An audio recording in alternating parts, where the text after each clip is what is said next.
Scotty V podcast, turn it up loud. Every nerdy deep dive feels like one more round, one more tier list, one more wild, what if twist. Press record, hit that play. We could talk like this all day.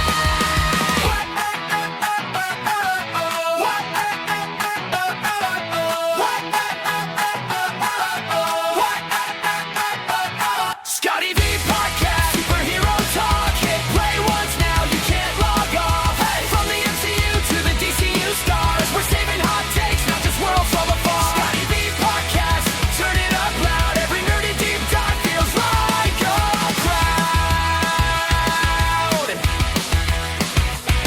Scotty V podcast.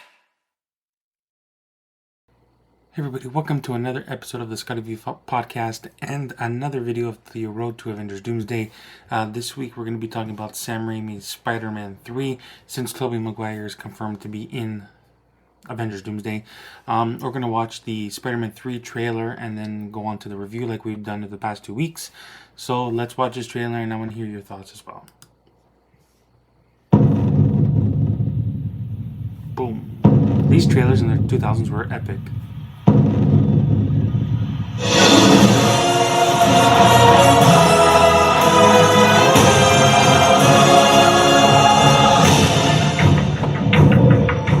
I'm gonna ask MJ to marry me. A man has to put his wife before himself. Can you do that, Peter?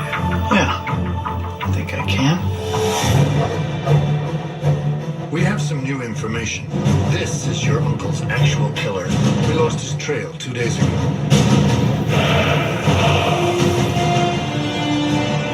This man killed my uncle, and he's still out there. Everybody needs help sometimes, Peter. Even Spider-Man. Or be consumed by it. Revenge is like a poison. It can take us over. And before you know it, it can turn you into something ugly. The suit. Where'd this come from? The power. Like this black suit, like holy crap. Feels good. You lose yourself to it. Whoa, Spidey, love the new outfit. Remember Ben Parker? What does it matter to you anyway? Everything.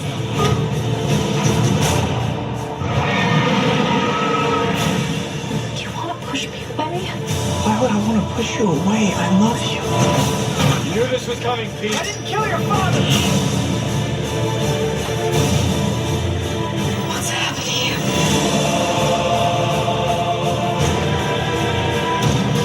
We've all done terrible things to each other. But we have to forgive each other. Or everything we ever were will mean nothing. I need your help. I have to stop it.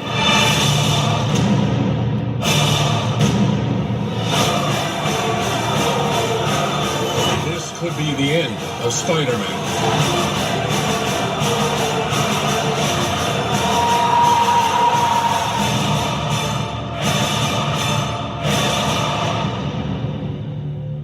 I was 14 when this came out.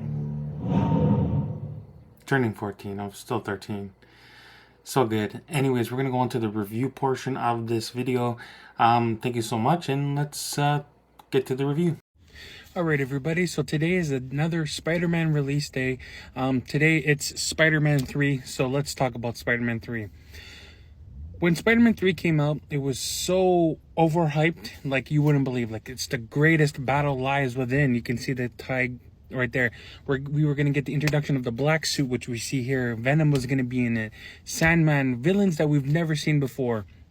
We were going to get a new version of the Green Goblin, but in this case, it was called the New Goblin instead of like...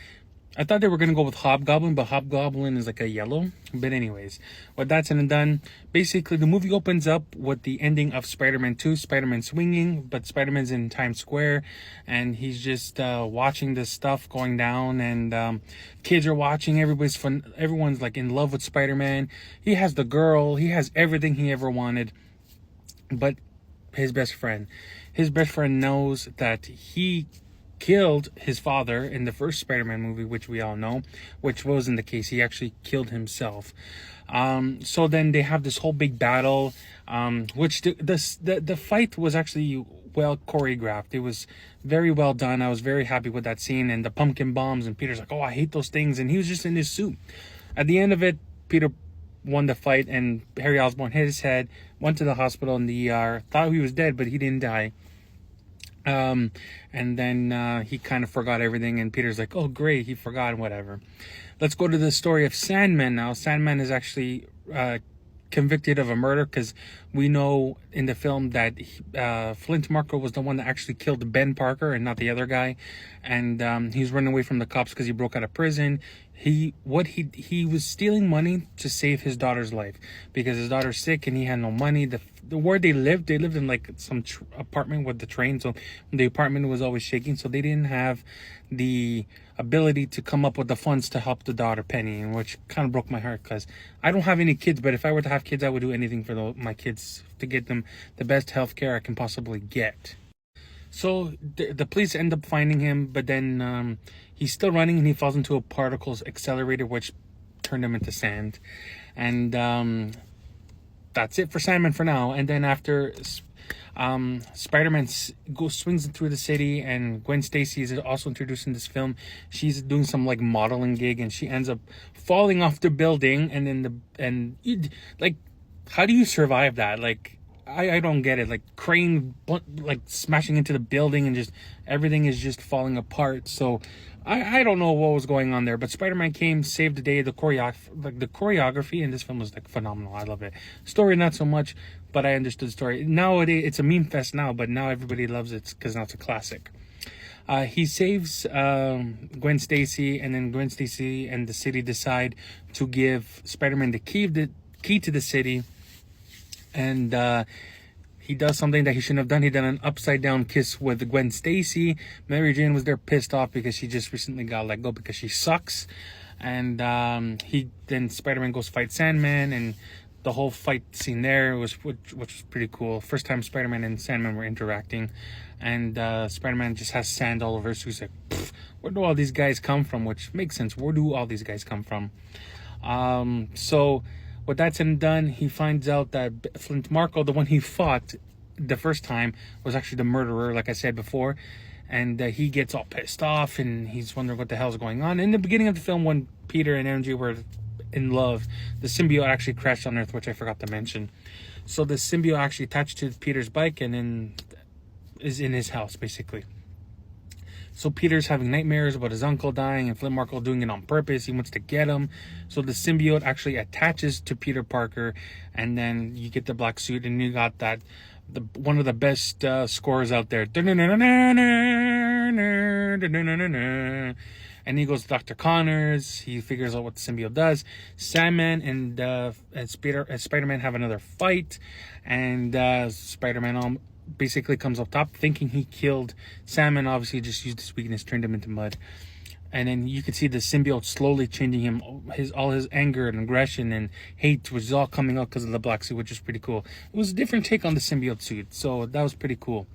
With that said and done, he realizes that, you know what, the suit is not actually good for him because it's an alien. But before that, he actually slapped Mary Jane at the bar, just all because of jealousy and all that, just to get at her.